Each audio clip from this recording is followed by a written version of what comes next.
La prise d'otage, elle n'a pas commencé le 7 octobre. Ça fait 20 ans que vous prenez en otage des jeunes qui ont moins de 15 ans, des jeunes femmes et des jeunes hommes, et que vous les torturez, et que vous torturez les parents, et que vous torturez les femmes. La torture et le mauvais traitement, c'est dans les prisons israéliennes qu'il faut les chercher. Et Suivez très bien le raisonnement et l'analyse du professeur Ramadan sur l'attaque du 7 octobre 2023 par le Hamas. Vous allez comprendre beaucoup de choses. Regardez, je vous mets la suite.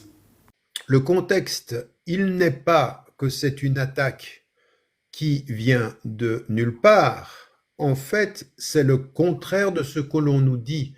Ça n'est pas une réaction disproportionnée d'Israël au 7 octobre, c'est que le 7 octobre est une réaction peu proportionnée à tout ce qui a été fait auparavant par les attaques d'Israël. C'est le contraire, il faut inverser les choses. Comprenez bien que dans la propagande israélienne, c'est toujours de dire on a le droit de se défendre. Mais vous n'êtes pas en train de défendre, vous êtes en train d'agresser.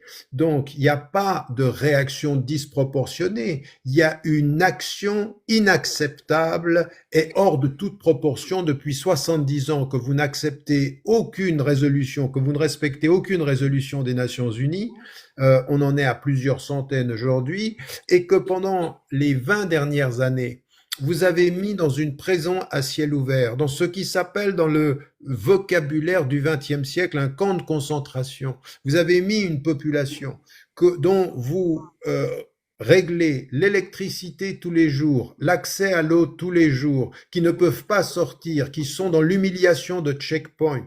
C'est ça l'action qui est d'abord disproportionnée, inacceptable.